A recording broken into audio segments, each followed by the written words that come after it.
Pindah-pindah. Kapolda pindah menjadi bintang 2-nya di Kadif Humas itu. Di zaman Pak Jokowi itu. Pada waktu itu 2016 udah Pak Jokowi. Bapak Kapolrinya Pak Badrodin Haiti dan ya di masa kepresidenan Pak Jokowi. Berarti sama Mas Saiful ini. Terima kasih Pak Jokowi.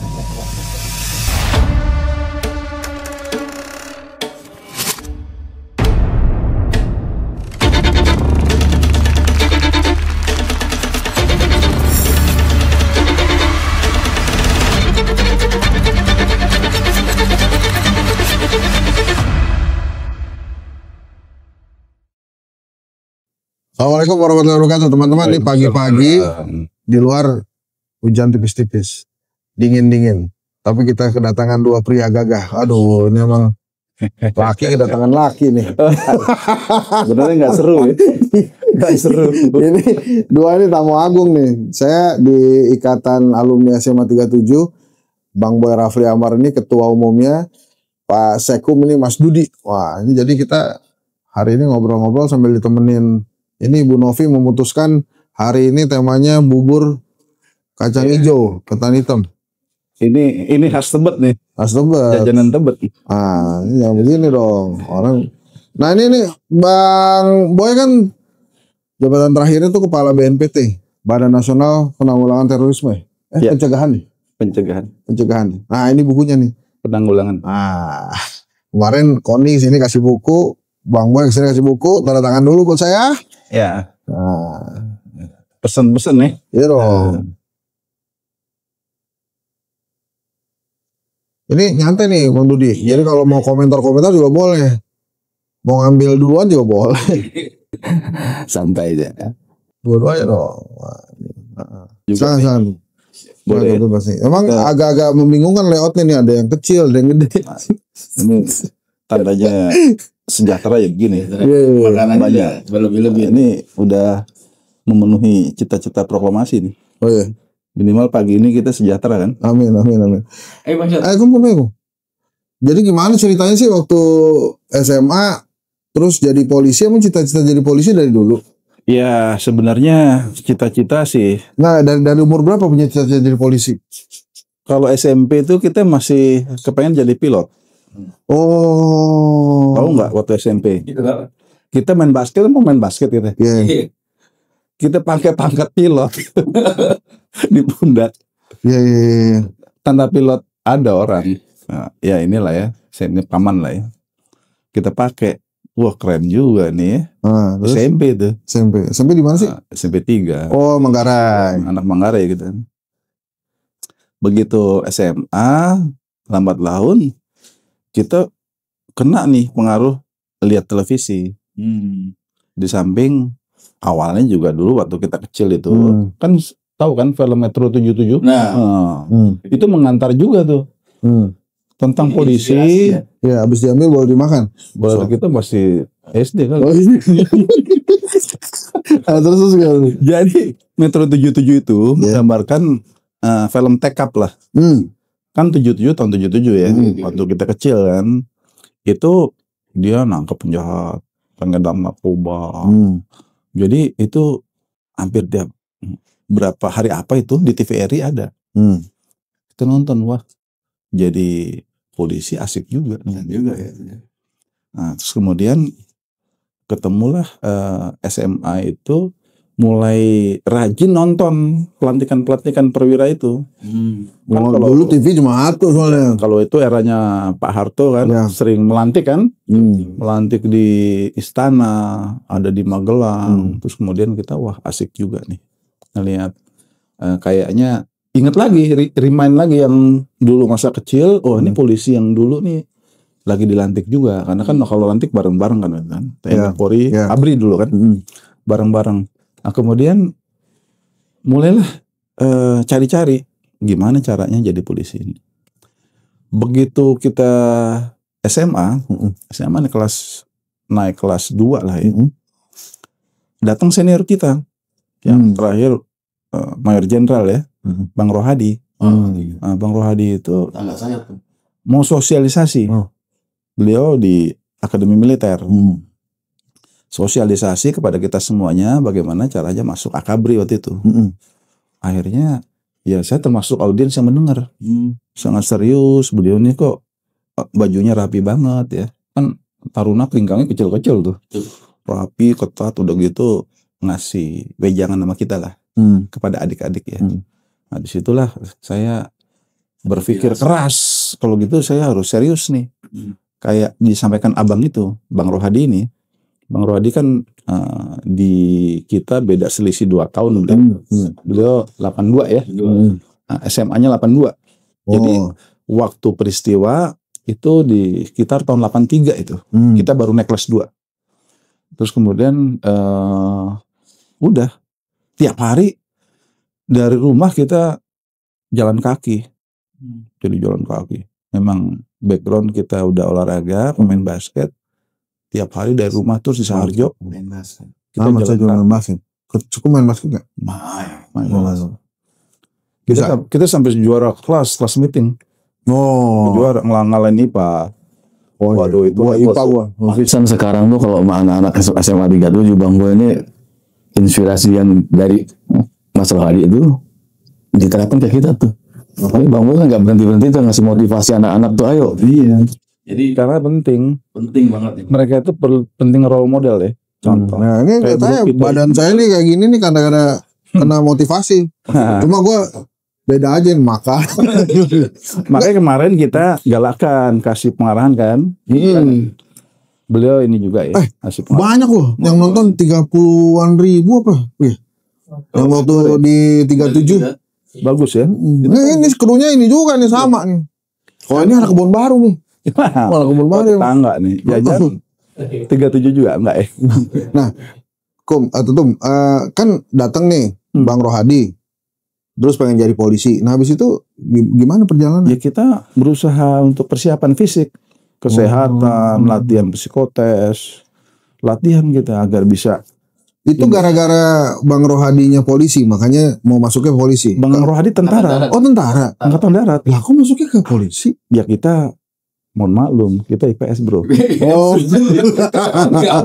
Yes. Oke, apa kalau Kita bermasyarakat kan? Enggak, emang kalau lagi basket nggak boleh masuk TNI? Gak bisa. Waktu itu. Oh itu nggak bisa. Waktu itu kita hanya fokus. Jadi karena kita udah IPS, kita fokus. Tapi emang zaman saya juga gitu. Anak sos ya. Kalau saya kan FIS, bio, sos. Anak sos itu emang kayak didiskriminasi. Anak sos nggak bisa daftar ke FIS. Kalau anak FIS boleh IPC kan ngambil kan. Kan lebih tinggi. Gitu ya. IPA lebih tinggi sebenarnya. Saingan kita lebih banyak waktu itu kan. Yang Bisa sos. di band sama anak-anak. Enggak karena saya FIS kan. Jadi ambil IPC tuh. Akhirnya masuknya ke Dan psikotes kita cocoknya ke polisi. Oh gitu. Karena ini kan bermasyarakat ya, sosial ya. Nah, Dulu OSIS juga. OSIS tau nggak? Bagian sosial lagi. Yang paling berkesan kita ya. Bagian sosial nggak? Waduh, masya Allah kalau inget ya. Enggak. Kalau ada orang yang meninggal kan, kita datang ke kelas-kelas. Pengumuman, innalillahi wa inna ilaihi raji'un, telah meninggal dunia orang tua dari teman kita dan sebagainya. Kita kan minta cuma partisipasi kan, untuk kita berikan ke keluarga yang berduka. Itu berkesan banget. Jadi mungkin orang kalau udah kita masuk kelas udah tahu nih langsung nih, Wah ini orang sumbangan nih. bukan ada kedukaan lagi ini. Itu banyak kan berkesannya itu bagian sosial. Itu selalu dimakan tuh, dilihatin aja tuh. Jadi Nah, ini. ya. Nah ini saya mau masuk ke yang agak-agak sensitif nih. Itu waktu itu masuk polisi udah mulai ada bayar-bayar apa gosip doang sih itu? Sama sekali kita nggak mengenal istilah bayar-bayar. Dulu. Nggak mengenal. Oh, Karena gosipnya kan begitu nih kita dulu gitu gimana aja nih. Ya. Jadi dulu nggak ada bayar-bayar. nggak ada sama sekali. Jadi tes Begini, demi Allah saya ikut polisi itu nggak ada bayar. Karena apa? Di samping tradisi gitu kan nggak kedengeran. Kita nggak tahu itu. Oh. Dan waktu itu ya, kita pokoknya menyiapkan diri kita sebaik-baiknya aja. Makanya hari ini kan sering sekali kemarin-kemarin nih. Ya. Katakanlah era 20 tahun terakhir lah. Banyak sekali yang minta petunjuk arahan ya, bagaimana jadi polisi. Saya cuma arahin, sama yang saya kerjakan. Malam sholat tahajud. Oh. SMA saya sholat tahajud. Minta kepada Tuhan agar dimudahkan dalam proses tes ini. Yang kedua, kita mempersiapkan diri. Jadi ketika para orang tua anaknya ingin anaknya masuk Akabri, Akpol atau TNI, Akademi TNI ya, mereka minta pandangan. Saya kasih arahan atau petunjuk apa yang saya lakukan. Jadi kalau ada kata-kata mereka, katakanlah mereka punya uang dan sebagainya, kita stop. Ini kan disiarin ke publik nih ya. Iya. Kalau ada yang pernah berinteraksi mendengar kata-kata saya bermain soal uang, itu boleh datang ke saya komplain. Jadi nggak ada uang ya? Jadi saya nggak pernah. Kalau ada mereka mengatakan itu, stop, kita tidak usah bicara itu. Ini kasihan nanti anak kita yang masuk. Karena apa? Kalau dia tahu, kalau dia masuk, orang tuanya dalam tanda petik menyogok ya, mengeluarkan uang, kan kasihan anaknya. Nanti dia berpikir jangan-jangan secara psikologis tercetus pula dari orang tua. Kamu masuk nih saya habis sekian, kan kasihan dong. Nah, tapi saya juga saksi sih ada ponakan saya tuh baru masuk AL 3 tahun lalu lah. Itu juga nggak pakai uang. Si namanya Bimo tuh, dia muter-muter. Udah di Rusia segala tuh AL tuh. Ya, saya mendengar memang ada pihak-pihak memanfaatkan ini ya, memanfaatkan. Tapi mungkin oknum ya, memanfaatkan seolah ingin jadi pahlawan. Kalau seseorang ini bisa masuk dan diterima. Nah ini yang perlu masyarakat waspada, karena membangun self confidence bagi calon itu sangat penting. Apalagi dia anak kita sendiri. Kita harus didik anak kita nggak kayak apa ya, fata morgana ya, kelihatannya tuh asik, tapi ternyata jalannya jalan sesat. Jadi apa aja tipsnya tuh? Masuk tipsnya Polri. Harus percaya diri. Pertama itu yakin. Tekad itu harus didukung dengan doa. Ya saya contohkan, saya sholat tahajud. Ya, memang saya rajin waktu itu. Dan kemudian mencari tahu. Misalkan masalah kesemapan jasmaninya, fisik ya, kesehatannya seperti apa. Yang ketiga masalah ini psikologi. Karena itu memang harus latihan. Pengetahuan umum juga dong pasti. Pengetahuan umum ada. Pengetahuan umum tuh ya karena kita ya istilahnya rajin lah, baca koran, dengan TV, ada aja kan. Dan dulu kan pengetahuan umum tuh zaman era kita SMA itu jadi mata pelajaran kan. Pengetahuan umum. Jadi itu istilahnya udah ini hari-hari lah. Tapi yang secara jarang dihadapi anak-anak, terutama psikotes. Karena kalau kita nggak latihan, itu satu persoalan lama banget nggak selesai. Muter aja di situ. Apa sih yang paling susah, apa sih psikotesnya? Dibocorin dikit boleh ya? Nggak, psikotes ini, satu soal. Kita jadi inget-inget dulu lagi nih. Kalau psikotes itu kan melatih kecepatan ya. Otak kanan dan otak kiri sebenarnya harus bekerja. Jadi dalam sebuah perhitungan ada kaitan dengan matematik juga, ada kaitan cara berpikir kita, cara pendapat kita, dan ada lagi juga menggambarkan kepribadian kita seperti apa. Misalkan ada sebuah kertas, ada beberapa gambar yang tidak sempurna. Kita suruh menyempurnakan gambar itu. Nah, ini bisa jadi apa nih? Bisa jadi gunung, atau bisa jadi payung parasit, atau jadi mobil-mobilan, atau rumah dengan pemandangan. Bagi psikolog itu bisa membaca karakter orang. Enggak. Waktu itu ketemu gambar apa? Penasaran juga nih. Gambar pertama gambar pemandangan. Ada sawah, ada standar. Terus yang kedua terjun payung. Iya, itu dia. Ada yang setengah lingkaran gitu. Wah, ini terjun payung nih. Oh, berarti nih mungkin dia senang dengan yang menantang kan, adventure gitu loh, kira-kira begitu. Oh, iya. Jadi ini masuk nih udah. Pecah bintang tuh dari masuk sampai pecah jadi bintang satu tuh berapa lama tuh? Kita pecah bintang itu bersyukur ya. Saya sampai Kombes itu dinas 20 tahun. Oh, 20 tahun. 20 tahun. Jadi tahun 2008 saya lulus tahun 88, 2008. Oh, 88 tuh Densus tuh ya? Iya. 88 ya? Jadi saya naik Kombes. Jadi 20 tahun dinas waktu itu ya, termasuk ya kesempatan pertama lah ya. Terus kemudian 4 tahun kemudian saya bisa meraih bintang 1. Jadi ada satu tugas yang saya tidak duga sebelumnya. Karena jadi gini, kalau kita lulusan dari akademi, Akpol gitu ya, kan maunya di operasional semua. Jadi direktur, jadi kepala, jadi udah nih, jadi Kapolres udah. Jadi Kapolres mana aja coba? Kapolres di Pulau Seribu yang pertama. Oh, di Pulau Seribu. Basah tuh. Oh iya? Basah Kuyup. Oh. Pantai. Sama dong. Kayak studio kita nih di Pulau Seribu. Nah, terus? Itu Basah Kuyup. Ombak. Ombak. Oh, kita mau ke Pulau Karya aja bisa 5 jam, berhenti dulu di Pulau Pari. Jadi stop dulu. Karena apa? Ombak bisa 3 meter kalau lagi musim angin barat ya. Dari Pulau Seribu ke Pasuruan.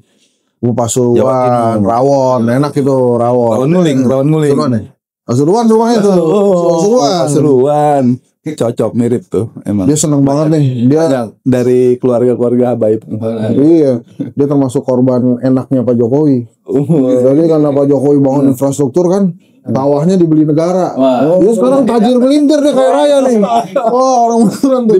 Dibikin jalan tol. Iya. Ada ya? Wah, waktu era jalan tol pas kita Kapolres.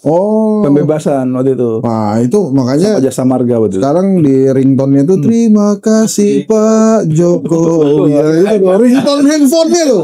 Saking seringnya tuh. Karena dikebut waktu itu kan lambat ya. Pas itu di era ya 2014 dikebut itu. Ya, jadi Pasuruan tuh ketemu para ulama kiai terutama NU, basis NU ya. Makanya kuat nih sekarang ini. Dan pesantren kan banyak sekali. Gara-gara tahajud kali itu makanya ditempatin Pasuruan nih biar sefrekuensi. Ketemu para habaib, ketemu ulama. Jadi pesantren-pesantren besar, yang besar kan Sidogiri itu. Waduh, pesantren ini bisa 20.000 ya.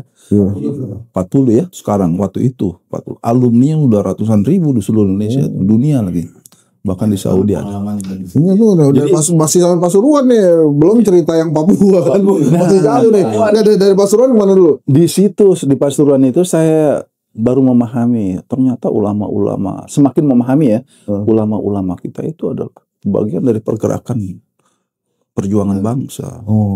Jadi ulama-ulama itulah yang ya di situ saya baru tahu kayak Hasyim Asy'ari kan yang mendeklarasikan jihad fisabilillah dalam menentang agresi tentara sekutu ya. Ketika diminta pendapat oleh Bung Karno. Jadi kelihatan mereka adalah ulama yang pejuang. Itu saya banyak belajar. Yang tentunya ini sangat positif buat bangsa kita lah. Karena ulama menjadi fondasi dalam perjuangan bersama dengan tokoh-tokoh bangsa lainnya tentunya. Dari Pasuruan kemana? Jadi selama bertugas sebelum Pasuruan ini, saya kan perwira di Direktorat Reskrim Polda Metro ya. Itu sudah direkrut tim Satgas Bom Bali. Jadi saya dari Papua, sekolah Sespim, kemudian 2002, begitu lulus, direkrut menjadi tim Satgas Bom Bali.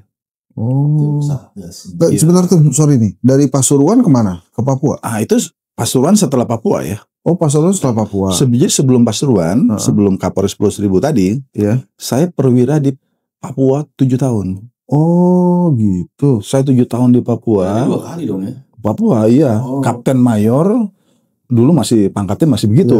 Sekarang AKP kan. Kapten Mayor, kemudian Kapolda kemarin. Iya.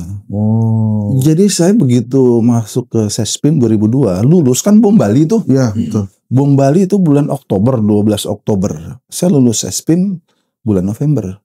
Direkrut menjadi tim Satgas. oleh Kapolri waktu itu dengan beberapa teman, Pak Men juga. Akhirnya ya teman itu ada Riko Amelza tuh. Oh, Bang Riko. Waktu itu sama-sama kompol ya. Iya. Petrus Golose. Jadi kita sama-sama Bali tuh ya. Kapolda Bali tuh Petrus. Kapolda Bali ya.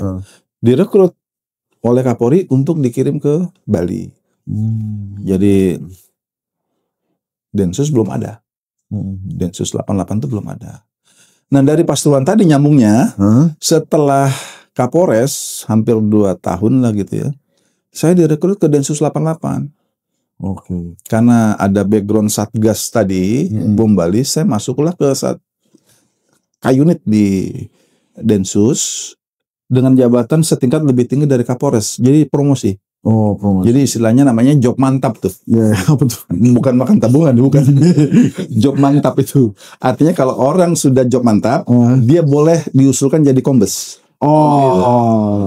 Kalau Kapolres, job promosi. Ya. Dia harus mau kombes, dia harus job mantap dulu. Nah itu sudah dapat job mantap di Densus. K-unit. Mau tahu K-unit apa? Apa tuh? K-unit negosiasi. Waduh. Bagian negosiasi. Bagian negosiasi sama teroris. Antaranya. Jadi itu ada ruang-ruang untuk negosiasi. Ketika negosiasi itu gagal, maka mau tidak mau tindakan kekerasan berdasarkan hukum harus dilakukan. Negosiasi. Res. Udahlah, lo balik aja ke Pancasila gitu ya. Iya. Negosiasinya. Kalau dia baik-baik aja, nggak ada masalah. Karena kan kita tetap dengan dialogis, persuasif ya. Tapi kalau orang sudah terpengaruh secara ideologi, bagi dia itu nggak ada urusan. Nah tapi memang ketum ya, polisi yang kalem ngomongnya itu kan waktu jadi humas juga dia juga nih. Nggak pernah ini. Lu bayangin aja dari SMA nyampein berita duka cita. Ya maksudnya kan kalem kata gitu. Iya. Nah tapi kan nama mulai naik tuh waktu jadi humas. Iya. Nah, ini gara-gara kan negosiasi nih, terus dipromosi jadi direktur reskrim kan, ya di Maluku. Oh di Maluku dulu. Nah begitu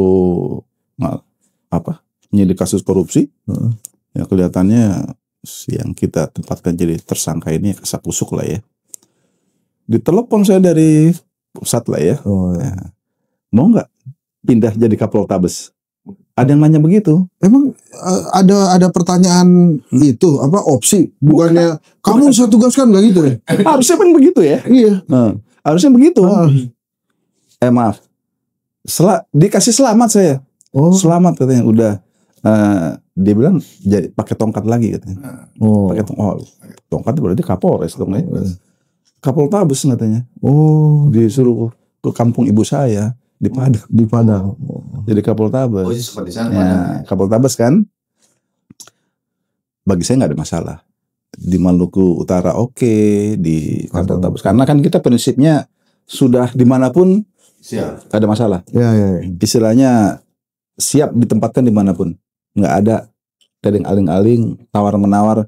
Sama ketika ditempatkan di Papua tadi awal-awal itu 97. Itu tau nggak? Di Papua tuh hasil apa? Hasil sholat tasbih. Ini jadi channel religi ini kelihatan.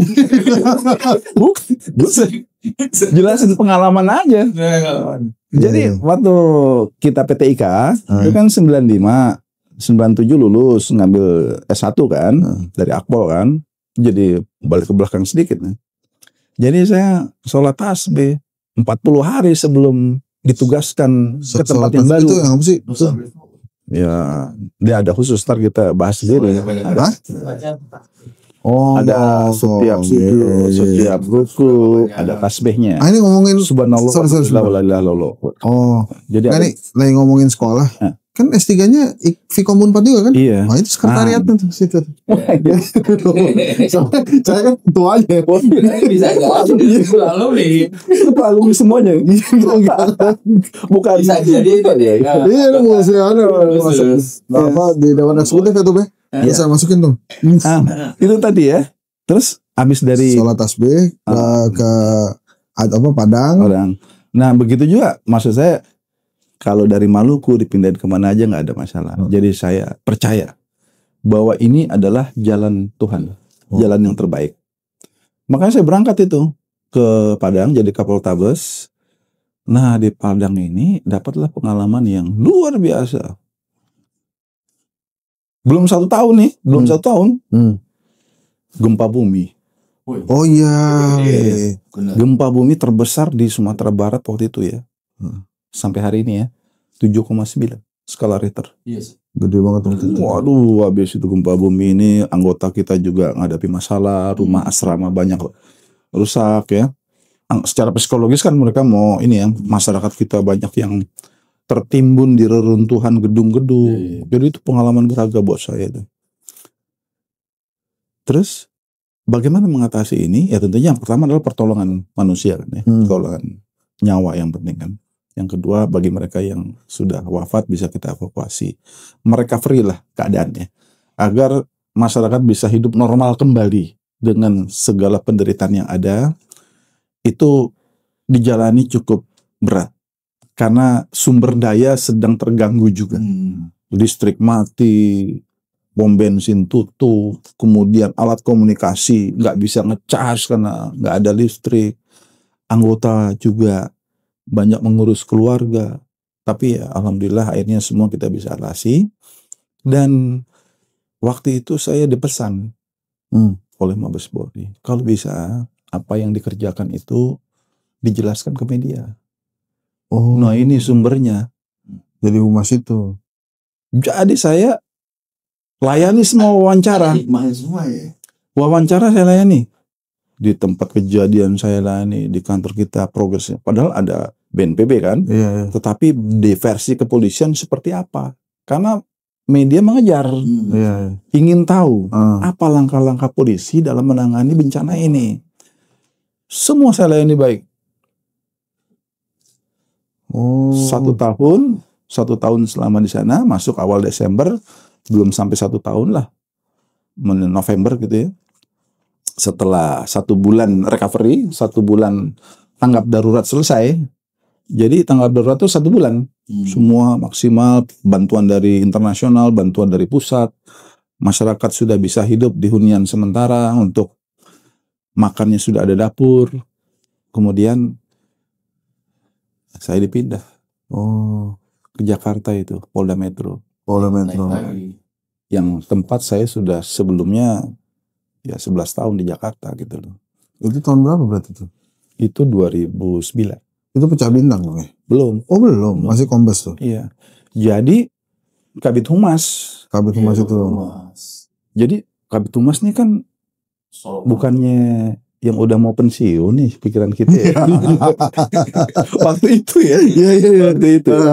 Tapi dasar kita pantang menyerah, kita kan nggak boleh menyia-nyiakan kepercayaan kan. Prinsip begitu. Kalau sudah dikasih kepercayaan, tugas laksanakan dengan baik. Jadi saya merenung aja, saya Kabid Humas ya. Kan tadi kalau pindah jadi Kapolres lagi asik juga nih kan.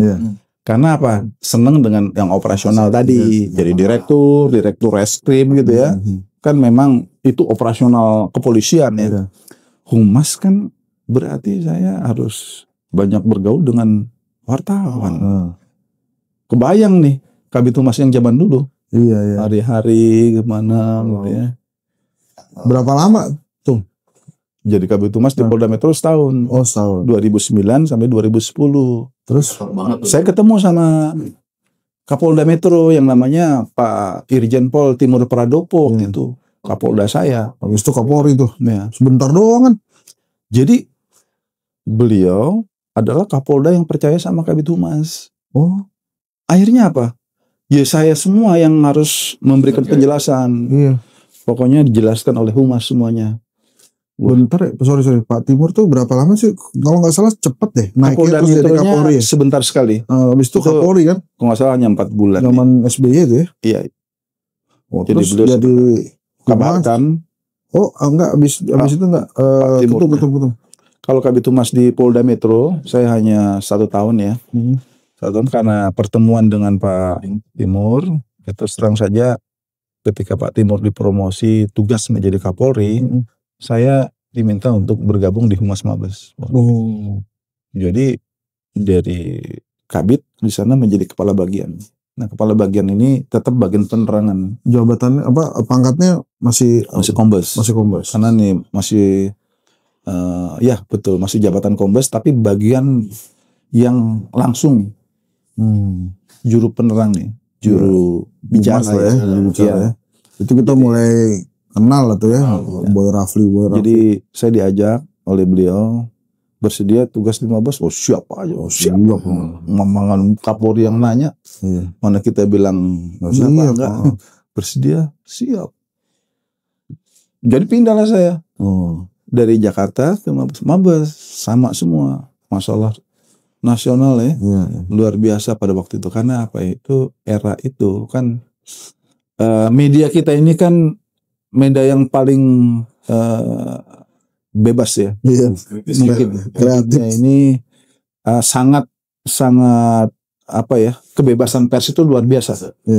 Dan itu tantangan bagi kita. Jadi kita sebenarnya baru bertransformasi era itu dari juru penerang menjadi humas, yang mana banyak menghadapi kritik dialogis yang harus diikuti secara pendekatan partnership ya kepada masyarakat. Jadi nggak bisa dialog satu arah lagi. Semua orang ingin mengetahui, ingin bicara, dan ingin dapatkan penjelasan. Disitulah saya harus banyak belajar tentang komunikasi kan. Ya kalau komunikasi waktu di sekolah ya kita komunikasi sosial kita belajar. Tapi yang kaitan komunikasi publik hari ini kita terus terang aja otodidak jadinya, belajar sendiri, langsung terjun sih Bang. Langsung. Karena apa kebutuhannya ya? Oh seperti ini. Berapa lama itu? Saya di 2010 saya pindah ke Mabes Polri kan sampai 2014 berturut-turut ya. Berarti bintang di situ terus tuh? Di situ. Bintang 1 tahun? Bintang 1 tahun 2012. Pas jauh masih zaman SBY ya. Ya. Bintang 2? Bintang 2 saya pindah dulu Kapolda Banten. Oh, oke. 2014 akhir. Kemudian 2016 saya kembali lagi ke Humas sebagai kepala divisi Humas. Oke. Jadi dalam waktu 2 tahun saya pindah-pindah. Kapolda pindah menjadi bintang 2-nya di Kadif Humas itu. Di zaman Pak Jokowi itu. Pada waktu itu 2016 udah Bapak Kapolrinya Pak Badrodin Haiti dan ya di masa kepresidenan Pak Jokowi. Wah, berarti sama Mas Saiful ini. Terima kasih Pak Jokowi. Nah, tapi begitu BNPT otomatis bintang 3? Belum. Enggak, maksudnya dari situ kan saya ke Kapolda lagi, Kapolda Papua. Kapolda Papua saya di Lemdiklat ya sebagai wakil. Terus setelah itu BNPT. BNPT itu kan di masa Covid ya. Masa Covid mau berjalan 1 bulan. Saya dianggap menjadi kepala BNPT pada bulan Mei 2020. Jadi memang menghadapi apa namanya itu waktu itu era keterbatasan ya, pergerakan yang apa namanya masa-masa kita ini jaga jarak lah untuk aktivitas distance. Apa distance apa gitu lupa saya. Bang Bo ini kalau saya perhatiin setiap dan jabat tuh pasti kerjanya benar-benar kerja. Kayak dipandang ada gempa ya kan. Oh. Sepanjang ya kan. Ya. Jadi Humas juga itu kan lagi masa-masanya wartawan tuh udah wah. Dia jadi ketum aja beneran kerja. Ya Cianjur kan? Cianjur loh. Ya, jadi kita ke Cianjur. Sebenarnya itu asik juga kalau kita ngomongin. Jadi masyarakat itu kebetulan dengan era demokrasi hari ini tingkat kekritisan kan bertambah ya. Jadi pers kita juga berkembang memanfaatkan kebebasan pers yang dijamin oleh pemerintah di dalam Undang-Undang Pokok Pers 40 tahun 99 itu membuat dunia komunikasi publik itu menjadi sangat intens sekali dan seluruh lembaga apalagi kepolisian yang hari-hari berurusan mengurus masyarakat, itu banyak dipertanyakan. Makanya kita harus bisa menjelaskan dengan baik. Nah, prinsip saya tidak mau menjadi bemper. Nah, bemper terhadap hal-hal yang keliru. Jadi satu kaki saya di institusi Polri, satu kaki saya di masyarakat. Jadi saya harus menjaga keseimbangan. Saya nggak mau membela karena kekeliruan, karena kesalahan, menutup-nutupi. Langkah koreksi harus dijelaskan. Yang sifatnya korektif ya. Karena apa? Korektif itu orang akan tetap terpelihara trust-nya kepada institusi. Kalau dikemas, dibungkus, kemudian kelihatannya ada yang disembunyikan, hari ini sulit. Karena era medsos ya. Nggak bocor di kita, di yang lainnya pasti bocor. Jadi kita nggak bisa mengemas informasi, menutup-nutupi segala kekurangan.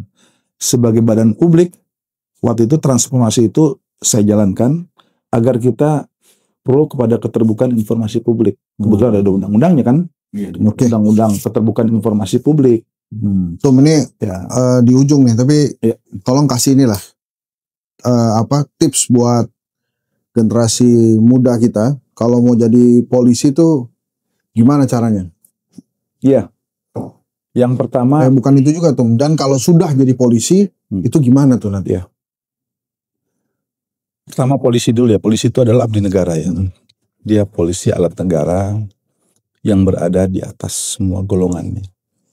Dia harus bisa menjadi polisi yang cara berpikirnya nasionalis. Karena yang kita layani ini adalah masyarakat Indonesia yang sangat majemuk. Berapa ribu suku bangsa, berapa bahasa, dari Sabang sampai Merauke. Jadi kita sangat kaya dengan keberagaman. Maka di istilah di kepolisian itu ada democratic policing. Jadi kepolisian yang demokratis yang dilandaskan kepada pemahaman secara utuh negara kesatuan Republik Indonesia. Nah, oleh karena itu, yang pertama, yang mau jadi polisi itu harus dulu paham tentang bangsanya dulu. Tentang keindonesiaannya. Itu basic sekali ya. Tentang keindonesiaan. Setelah itu persiapkan diri dengan baik. Persiapkan diri dengan baik karena standarnya ini sangat tinggi dalam proses penerimaan dikarenakan animo setiap tahun itu tambah terus. Di era saya saja itu, kalau kita daftar dulu masih di Kodam Jaya daftarnya, itu 25.000 waktu itu. Waktu itu ya, tahun 84 ya. Nah hari ini, tentu dengan animo yang besar, pemerintah melalui panitia atau pihak institusi yang melakukan seleksi, mencari yang terbaik kan. Persiapkan diri kita dengan baik. Terutama kemampuan dari sisi jaga kesehatan yang baik, kemampuan dalam bidang fisik, jasmani sesuai dengan standar dan sudah bisa kita akses di mana-mana. Yang ketiga, kita mempersiapkan diri kita masalah psikologi, tes kesehatan. Yang berikutnya adalah mental ideologi kita. Jadi itu tadi, mental ideologi kita harus pro kepada negara kesatuan Republik Indonesia, memahami ideologi Pancasila dengan baik. Karena ideologi Pancasila ini adalah perekat ya Indonesia kita. Kalau jadi polisi itu tidak memiliki dasar pengetahuan seperti itu, termasuk untuk menjadi TNI ya, maka tentu akan sulit untuk menyesuaikan diri. Yang kalah penting adalah doa, sebagaimana yang kita lakukan. Jangan percaya kalau ada masuk polisi bisa dengan cara A, B, C dan sebagainya, dengan memberi uang. Berdoa, karena kita harus menghadirkan Tuhan di dalam proses usaha kita. Ya. Ini bener nih. Jadi saya yakin tuh. Kalau tidak disertakan, Tuhan akan cuek sama kita. Tapi kalau kita yakin Tuhan bersama kita, Allah bersama kita, maka semuanya akan menjadi dipermudah. Oh, kemarin tes kelihatannya berat, nggak taunya gampang banget. Jawab psikotes gampang banget, enak, lancar gitu loh. Nah, tinggal hasilnya aja kita tunggu nanti. Ya. Apapun itu sudah ditentukan Allah SWT. Ya, Jadi kita nggak boleh jauh-jauh tuh. Doa tuh harus keluarga sama orang tua ya, udah harus benar-benar. Makanya kita kemarin ulang tahun kan, kemerdekaan kita berdoa. Penting. Ini pasangan yang menarik nih teman-teman nih. Ikatan Alumni SMA 37. Ya. Ngapain sih emang mau jadi ketua? Kenapa kan udah jenderal gitu? Ya sebenarnya kita nggak mau disorong-sorong didorong. Nanti kita nggak mau lepas tanggung jawab dibilang. Sebenarnya kalau kita mau asik-asik aja ya, udahlah jadi apa kayak penasehat kayak. Mana yang paling suka panggilan? Bang Boy, General Boy, atau Mas Boy? Yang mana yang paling suka? Paling demen Bang Boy sama Mas Boy. Nah, emang gak suka dipanggil General? Tapi tergantung yang manggil siapa. Ini gue yang penasaran. Sorry nih Tom, saya penasaran. Kan seangkatan banyak tuh. Iya. Ada nggak yang nggak melenting? Kalau bahasa Bang Panjo kan melenting tuh ya. Iya. Ada nggak yang nggak melenting? Jadi tetap aja dia jadi pasukan gitu. Ada. Itu kenapa tuh? Yang sudah AKBP ada. Yang sudah AKBP ya. AKBP tuh. Letnan Kolonel. Ya teman-teman juga yang gagal menyelesaikan pendidikan. Kemudian karena sesuatu mungkin kaitan masalah pendidikannya, kaitan masalah biasanya ada permasalahan yang membuat dia tidak bisa beranjak ya. Jadi ada case-case yang melibatkan dia masalah hukum ya di institusi, akhirnya karirnya terhenti. Tapi itu hanya sekitar 5% lah ya. Selebihnya 88 moncar tuh rata-rata kan. Iya. Kesempatan untuk menjadi kombes bintang 1, bintang 2, bintang 3 dan di angkatan kita ada yang bintang 4 gitu. Jadi cukup komposisinya cukup variatif, tetapi itu adalah realita. Naik letnan 1 istilahnya waktu dulu, sekarang inspektur 1 dari IPDA itu boleh bareng-bareng. Naik dari itu inspektur 1 sampai AKP dulu kapten itu udah mulai boleh jadi masih bareng-bareng. Oke. Oh sama. Tapi begitu ke Kompol udah mulai seleksi alam tuh. Mulai ada ketinggalan. Ya. Jadi itu perjalanan ditentukan dengan ya amal kebaikan kita sendiri kepada institusi, kepada masyarakat terutama. Karena doa masyarakat juga penting. Kalau banyak masyarakat yang menghujat, waduh berat kita perjalanan gitu. Tapi kalau banyak masyarakat mendoakan, lancar. Alhamdulillah. Bayangin aja tuh kalau masyarakat se-Indonesia ini. Bang Hensat nih waktunya ya kan. Yang doain banyak ya. Amin. Ya kan, pastinya banyak. Kita doain aja. Kita doain. Dari panggil. Sudah panggil juga. Kita pindah nih ke yang ngomong yang lebih serius ya. Soalnya dari tadi saya lihat bubur kan dimakan-makan kalau lagi ngobrol kan. Jadi ntar setelah ini kita pindah ke studio yang lebih oke. Masih bareng Jenderal Boy Rafli Amar. Assalamualaikum warahmatullahi wabarakatuh. Waalaikumsalam warahmatullahi wabarakatuh.